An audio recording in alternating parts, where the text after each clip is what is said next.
Une fois encore, je vous salue dans le nom de Jésus-Christ de Nazareth. Que la paix du Christ soit avec vous. Que sa miséricorde parle pour vous au nom de Jésus-Christ. Il est écrit que le soir arrivent les pleurs et le matin l'allégresse. Que l'allégresse soit votre portion ce matin au nom de Jésus-Christ. Que la joie parfaite est votre portion au nom de Jésus-Christ. Dieu se multiplie dans ta vie. Au nom de Jésus-Christ. Nous allons encore poursuivre notre enseignement ce jour. Au nom de Jésus. Nous sommes en train de parler du danger des mauvaises fondations. La Bible dit dans Psaume 11, verset 3, que quand les fondements sont renversés, que ferait le juste? Quand les fondations sont neutralisées, que fera le chrétien né de nouveau? Quand les fondations, leurs qualités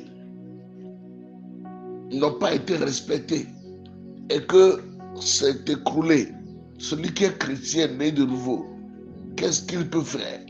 Peut-il le bâtir à nouveau? La Bible dit le juste ne peut rien faire.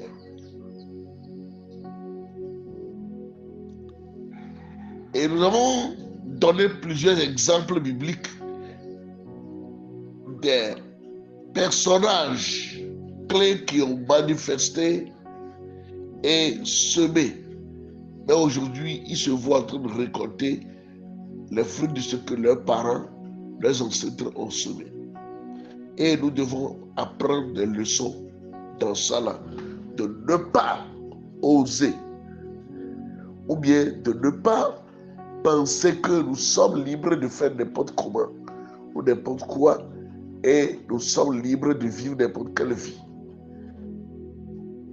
Il se peut que nous sommes en train de léguer aux générations futures la vie qu'ils devaient avoir, le comportement qu'ils devaient avoir, la destinée qu'ils devaient avoir. Que cela ne soit pas votre portion au nom de Jésus-Christ.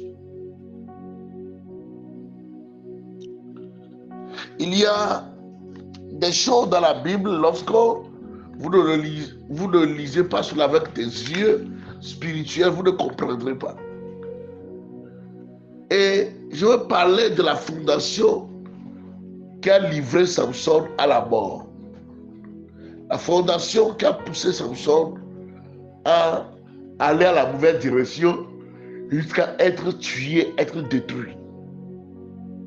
C'est quelque chose qui était comme la fondation dans sa vie. Et la chose l'amenait à vivre n'importe quelle vie. Jusqu'à être détruite. Ce sont des pouvoirs qui garantissent que vous faites des choses que vous n'auriez pas faites dans une situation particulière. Et le résultat, c'est juste que vous feriez des choses bizarres, des vies bizarres, des erreurs orchestrées par cette fondation dans votre vie pour que vous puissiez aller commettre des erreurs qui vont raccourcir votre vie, votre ministère. Et Samson était l'homme choisi par Dieu. Mais sa fondation lui a fait commettre des erreurs qui ont mis fin à sa vie prématurément, qui ont mis fin à son ministère. Et lorsque vous lisez dans Juges 15, le verset 6 à 13, Juges 15, le verset 6 à 13, nous allons le lire. Juges 15, le verset 6 à 13, là il est écrit: les Philistins dirent: qui a fait cela? On répond, Samson.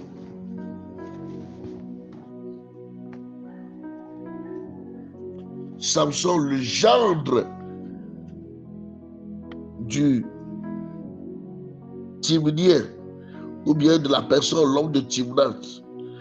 C'est son gendre, parce que celui-ci lui a pris sa femme et l'a donnée à son compagnon.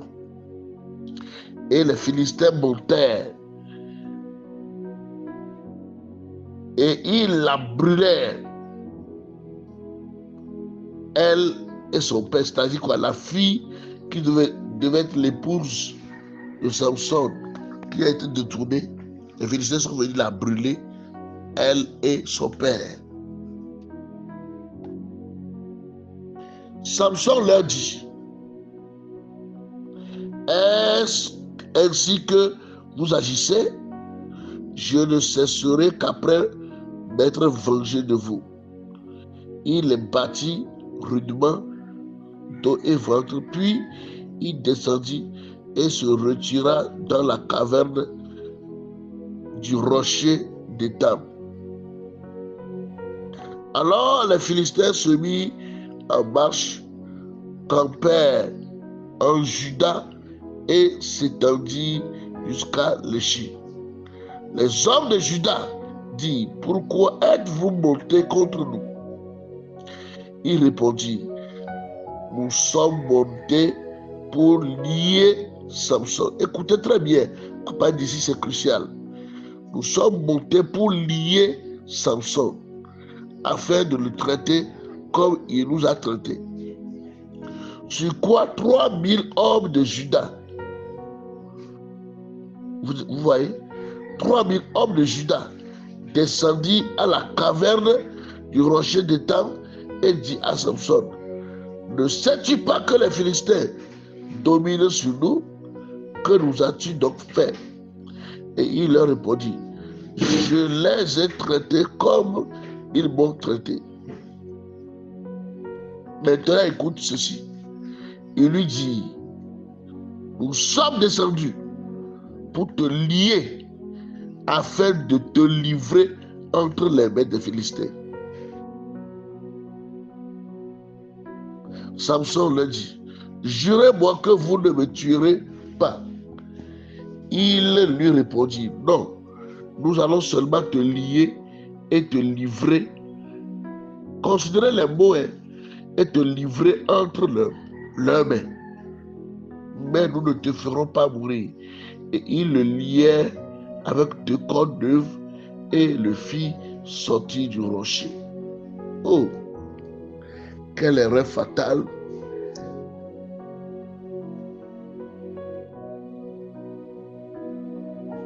Cette tribu a commettre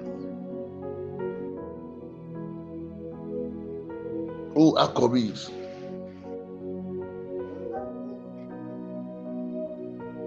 Ils ont posé un acteur prophétique ici de façon négative. C'est ce qui a même livré Samson déjà là. Il dit, nous allons te livrer aux Philistins. Nous allons te livrer aux Philistins.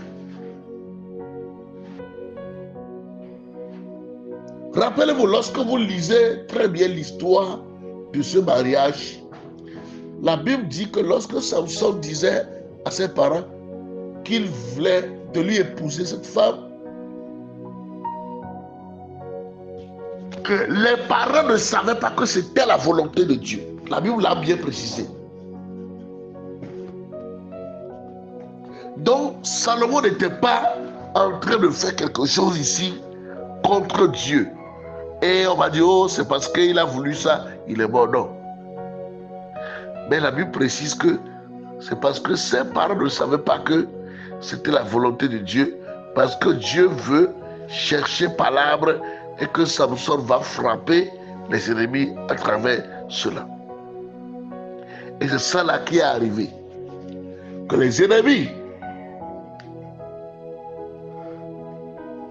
lorsque Samson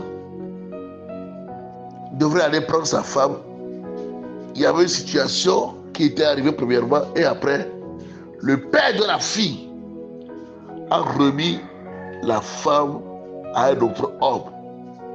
C'est terrible. Du vivant de Samson.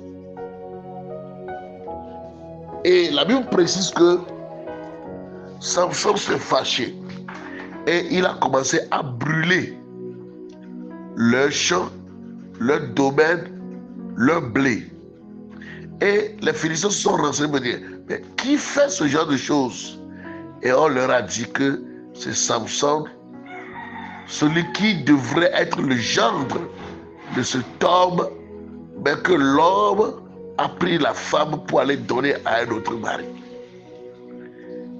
Et la Bible dit qu'ils sont campés pour aller attraper Samson. Mais quelque chose va se passer sur la voie, ou bien quelque chose va arriver. C'est cette chose-là qui a livré Samson. C'était une fondation qui a déjà livré Samson, et Samson ne pouvait que commettre des erreurs, mener des vies qui vont lui coûter très cher. Parce qu'une fondation l'a déjà livré à ses ennemis. Comme plusieurs, nos fondations nous ont exposés à nos ennemis, nous ont livrés à nos ennemis. Que Dieu se lève et délivre au nom de Jésus-Christ.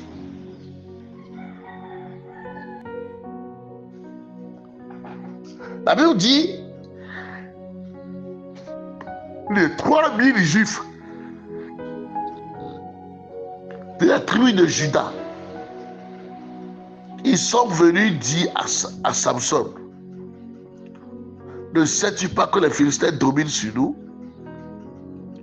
Maintenant, nous allons te rendre comme un bar-restaurant. Nous allons te transformer. Si on te transforme comme un bar-restaurant, on va te livrer à tes ennemis. Oh, Larabasotaya. On va te livrer à tes ennemis. Ne sachant pas que cet acte qu'ils sont en train de poser est un acte prophétique que le diable utiliserait dans le futur pour décimer les destinées, les vies. Que c'est terrible. La Bible dit que quand les fondements sont renversés, le juste, il va lutter, mais il ne pourra rien faire. Salomon a lutté pour sortir. Il a lutté dans beaucoup de domaines, financiers, matériels, émotionnels. Il a lutté dans chaque domaine. Mais il a été limité, humainement parlant. Mais ici, sa lignée, sa famille l'a livré. La Bible dit que l'ennemi d'un homme, c'est les gens de sa propre maison. On ne peut pas vous attaquer et avoir une grande victoire si votre écho est sorti que dans votre maison. Ça voudra dire que c'est autre personne de la maison qui peut te vendre. Que c'est terrible. Ici, la fondation que ceux-là ont posée en livrant Samson entre les mains des ennemis ont conduit Samson à être réellement lié et être soumis à leurs ennemis. Ils avaient dit à Samson que ne sais-tu pas que notre pays est sous la domination des Philistins? Maintenant, nous allons te lier pour te les remettre, pour qu'ils dominent sur toi aussi, le seul homme fort parmi nous, pour que tu redeviennes esclave comme nous.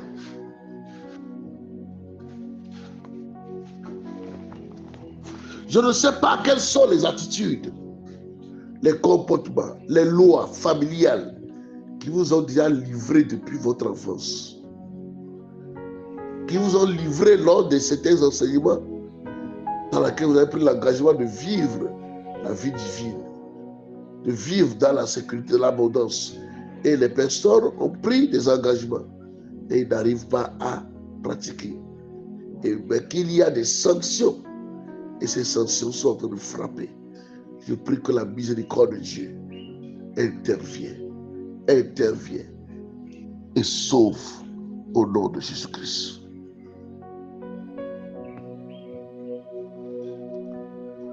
La fondation de Samson était déjà un problème depuis ce temps où sa famille l'a livré. Et Delilah est devenue sa mort parce que sa propre fondation l'avait déjà livré à moindre coup entre les mains de ses ennemis.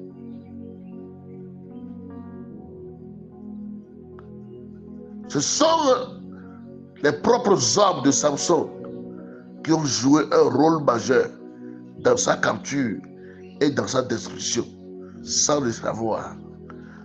Ils ont minimisé l'action, le comportement, et ils ont rendu les demandes de Samson des demandes insignifiantes. Et on pouvait le livrer à ses ennemis.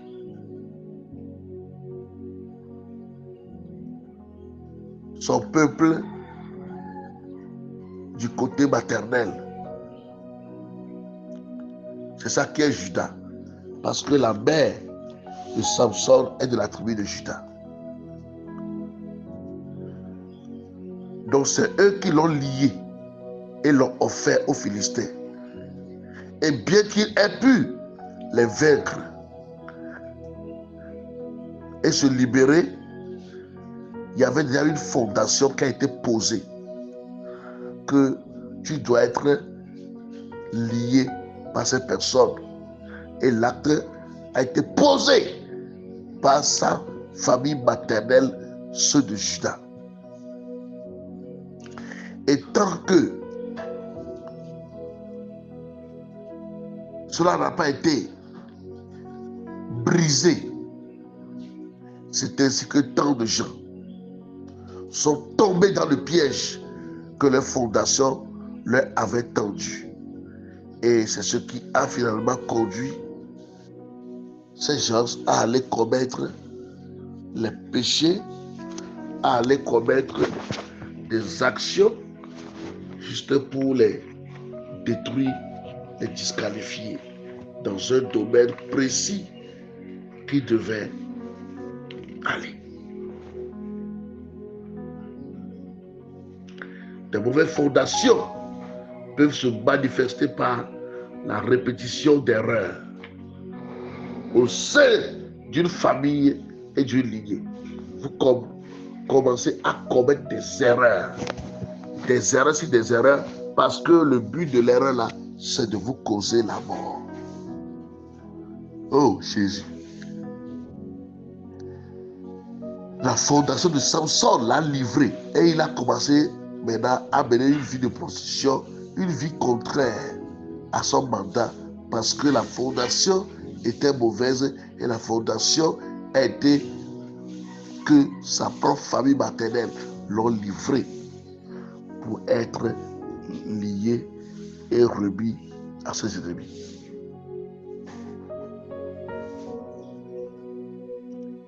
C'est pourquoi on peut constater une répétition d'événements négatifs dans certaines familles.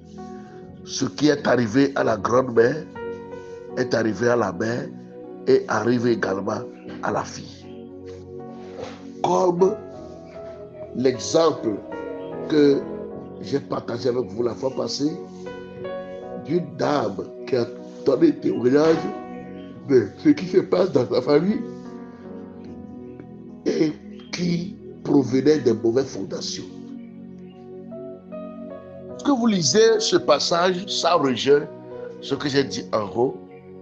Il est écrit: comment un seul en eût-il poursuivi 1000 et 2 en eussent-ils mis en fuite 10 000 si leur rocher ne les avait pas vendus et si l'Éternel ne les avait pas livrés, car leur rocher n'est pas comme notre rocher et nos ennemis en sont juges. Là où je veux juste prendre est le côté où dit Comment est-ce qu'une personne peut vaincre 1000 personnes et 2 personnes vont vaincre 10 000 personnes? Si les ennemis qu'ils ont vaincus là, ce ne sont pas leur propre rocher qui les a livrés. Et je vais en appliquer ça dans le domaine de Samson ici. Comment les Philistins là peuvent-ils réussir à le tuer? Peuvent-ils réussir à le capturer si ce n'est pas les rochers de Samson qu'il a livrés? Si ce n'est pas sa propre fondation, sa propre famille maternelle qu'il a livrée, aux ennemis. Que c'est terrible. Là où il devait prendre appui, ceux sur qui il doit compter, ceux qui l'ont livré, l'homme aura comme pour ennemi les gens de sa propre maison. Ce sont eux qui l'ont trahi. Ce sont eux qui l'ont remis à ses ennemis. C'est ainsi que dans les familles, des personnes sont livrées aux dominations. Ils ont été livrés aux hôtels. Et l'hôtel fait n'importe quoi avec leur vie. Parce que celui qui les a livrés a un droit sur leur vie. C'est pourquoi quand les parents s'en vont faire des actions, poser des actions, vivre des vies, ce sont les enfants qui peuvent subir parce que cela, eux-mêmes, ils ont livré leurs descendants aux ennemis, à la souffrance. Lorsqu'on s'en va présenter au diable leurs enfants, à 8e jour, on prend l'enfant pour aller livrer au diable, pour aller montrer ça au Dieu soleil, pour aller montrer ça à leur rivière, pour aller montrer ça à leur forêt, à leur serpent. C'est comme prendre Samson, pas quelqu'un qui a droit de vie sur lui, et aller livrer ça aux Philistins. Il finit toujours par commettre des erreurs qui vont lui coûter la vie par ces personnes auxquelles on leur a dédié ou confié. Qu'est-ce qui était comme toi, ton rocher? Qui est ton rocher? D'où tu as été taillé, d'où tu as été tiré? Abraham est le rocher des Israélites, d'où ils ont été tirés. Nous aussi, nous avons notre rocher, qui est notre origine. Et la plupart des temps, ce sont eux qui nous ont livrés aux autels, qui nous ont livrés à l'ennemi, qui nous ont livrés à la destruction. Je prie pour quelqu'un, que la miséricorde de Dieu te délivre au nom de Jésus-Christ. Je ne sais pas comment tu as été livré, quand tu as été livré, quel maître t'a livré, pourquoi tu as été livré. Mais je sais une chose, le rachat a été fait. Jésus a payé le prix de la condamnation que Dieu exerçait sur l'humanité. Il a payé ce prix à Dieu. Jésus n'a pas payé le prix là au diable, non. Le diable est trop inférieur. Le prix que Jésus a payé n'est pas au diable, mais il a payé ça à la justice de Dieu qui réclamait la vengeance sur nous, la justice de Dieu qui s'appliquait contre nous pour pouvoir activer la grâce. Je déclare que la grâce est activée dans ta vie et dans ta famille. Et la grâce te délivre, t'arrache de la main de tes Philistins, de la main de ces autels, de ces alliances qui te détruisent, qui détruisent ton mariage, qui détruisent ta carrière, qui détruisent ta renommée, qui détruisent ta vie jusqu'à aujourd'hui parce que tu as été livré par tes siens, par tes propres rochers. Au nom de Jésus-Christ. Ceci, voilà un peu comment nos origines les différentes actions qu'ils ont posées, qui ont livré les destinées. Lisez très bien. Lisez très bien. Des choses qui ont été à la base de ces vies dont plusieurs souffrent aujourd'hui. Lorsqu'un père a fait un pacte pour devenir riche, lui, il est comme le rocher qui livre ses propres enfants en échange de prospérité. Et les enfants naissent déjà sous la dette de ce pacte. Quand une mère consulte une divinité pour tomber enceinte, elle est comme ce rocher qui livre l'enfant à cette divinité dès la conception. Et l'enfant grandira avec des combats qu'il ne comprendra pas. Oh Jésus. Quand un ancêtre a versé du sang sur un autel, cette voix du sang réclame continuellement la génération suivante jusqu'à ce que le sang de Jésus parle plus fort.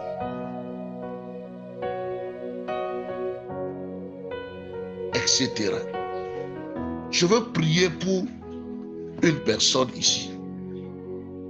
Toi, mais lisez un peu.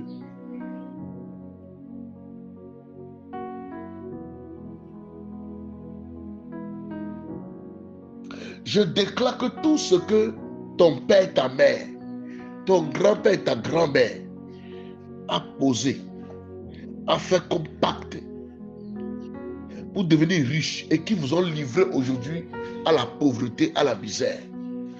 Que ce pacte soit brisé dans ta vie. Que ce pacte soit neutralisé. Que ce pacte qui cause des dettes ancestrales dans ta vie soit supprimé par le sang de Jésus-Christ. Toute consultation venant de ta famille maternelle, côté maternel, et cette consultation juste pour demander enfantement à une rivière, à un marigot, à un serpent, à un fétiche, et qu'aujourd'hui tu sois réclamé, je décrète et déclare ta délivrance de leurs mains, ta liberté totale de leurs mains, au nom de Jésus-Christ. Tout sang versé,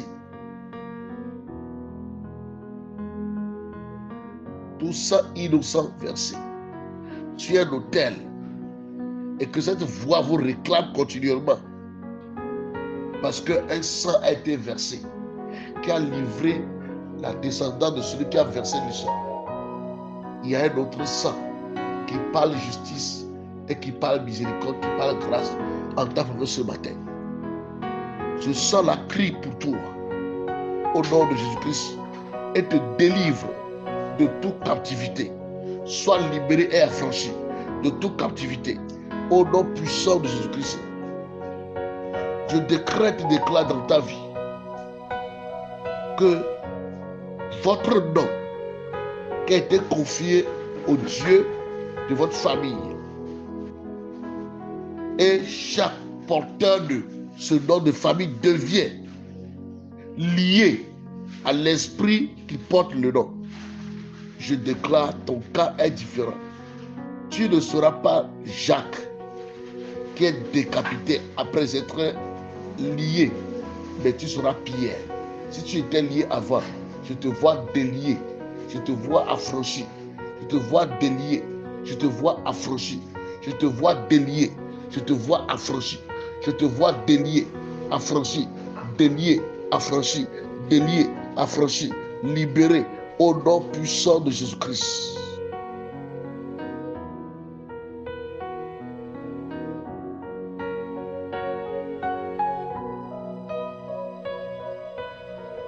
Toute force auquel votre vie a été livrée, je déclare votre liberté totale maintenant.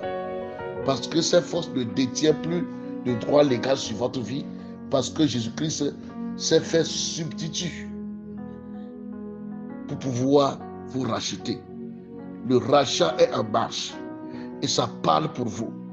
Ça crie pour vous au nom puissant de Jésus-Christ. Toute main impure qui vous ont transféré, lié aux ennemis, que la main pure de Jésus-Christ vous en délivre. Au nom de Jésus-Christ. Tout objet mystique amené dans votre maison, les gris-gris, les fétiches, les amulettes, les talismans, les bagues et tout autre objet dans votre famille, dans la grande famille ou dans la petite famille, c'est quelque chose qui avait existé et c'est cela qui vous a livré aux ennemis. Je prie ce matin que le rachat parle, que le rachat parle à votre faveur, que le rachat de Jésus-Christ parle, son sacrifice ultime parle au nom de Jésus-Christ devant le trône de Dieu pour vous libérer de ce joug, pour vous libérer de ces condamnations, pour vous libérer des chaînes. Vous ne finirez pas comme Samson. Vous ne finirez pas comme Samson. Même si vous avez été livré par vos parents biologiques, je déclare que Jésus-Christ, auquel nous sommes liés, qui devient notre parent spirituel, lié à Abraham, vous délivre, vous rachète, vous délivre, vous rachète, vous délivre et vous rachète au nom puissant de Jésus-Christ. Lorsque vous lisez dans l'histoire de Gédéon, Israël, ce sont leurs rochers qui les ont livrés aux Madianites, qui les ont devenus pendant 7 ans. Ils sont devenus misérables. Quand ils sèment, l'ennemi vient détruire. Parce que c'est le père de Gédéon qui était le grand féticheur, qui ont gardé fétiche Baal comme protection de la maison. Mais c'est le fétiche là qui les a livrés. Fétiche qui est leur rocher sur lequel ils s'appuyaient, leur protection sur laquelle ils se sont appuyés, celui qui les a livrés aux ennemis, celui qui les a livrés à la vertu populaire des ennemis. Et ils ont été humiliés pendant des années. C'est pourquoi que lorsque Dieu est venu appeler Gédéon, la première des choses qu'il lui a dit d'aller faire, c'est d'aller détruire d'abord l'autel de la maison de son père. Parce que c'est lui le rocher qui les a livrés. Donc, nos familles, les autels qu'ils ont pris, qu'ils ont bâtis, ce sont des choses qui nous ont livrés à nos ennemis de différentes manières. Pour certains, ça a livré leur mariage. Dans cette famille, leur mariage est livré, remis à l'ennemi. Pour d'autres, c'est leur finance, l'œuvre de vos mains, de leurs mains. Pour d'autres, c'est là leur enfantement, leur carrière. Plusieurs domaines de leur vie sont livrés. Et il y a la misère qui frappe Israël. Il y a la pauvreté. Ça veut dire que quand ils sèment, les Madianites viennent récolter. Et ceux qui ne sont pas encore au niveau de production, ils amènent des animaux qui viennent brouter tout, qui viennent tout détruire. Et Israël est devenu très misérable, très pauvre. Donc ce sont nos fondations, nos rochers qui nous ont livrés à la pauvreté, qui nous ont livrés au divorce, qui nous ont livrés à l'alcool, qui nous ont livrés à l'échec au moment du succès, qui nous ont livrés au célibat chronique, qui nous ont livrés à ce que dans la famille, personne ne se marie et resté.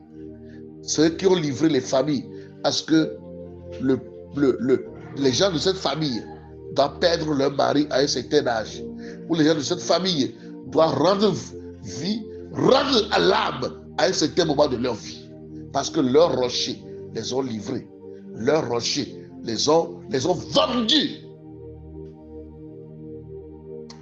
Je déclare ta délivrance ce matin au nom de Jésus-Christ. Je déclare ta liberté au nom de Jésus-Christ. Je proclame ta liberté. Je proclame ta délivrance. Jésus-Christ, son sacrifice qui est versé, parle pour toi ce matin, pour ta délivrance, pour ta liberté, pour ta délivrance, pour ta liberté, pour ta délivrance, pour ta liberté. Est-ce la maladie auquel on t'a vendu? Est-ce le célibat? Est-ce le chômage? Est-ce le statu quo? Est-ce la honte? Est-ce l'endettement? Jésus-Christ parle pour toi ce matin. Il te délivre. Il te délivre. Il te délivre. Il te délivre. Il te délivre. Il te délivre au nom puissant de Jésus-Christ. Ainsi soit-il. Amen, amen. Bien-aimés, les prières que je vous envoie après l'enseignement de la matinée, c'est pour vous permettre vous-même de beaucoup prier. Moi, je peux prier, faire des déclarations sur vous. Ce que j'envoie après que vous ayez une connaissance, ne négligez pas ça. Priez. Ça va vous aider à progresser et à avoir les résultats palpables en écoutant ces enseignements. Que mon Dieu vous bénisse. Retrouvons-nous encore demain matin. Je vous enverrai tout à l'heure encore une prière après ce message de ce matin. Et le Seigneur vous fera du bien pendant que vous priez au nom de Jésus-Christ.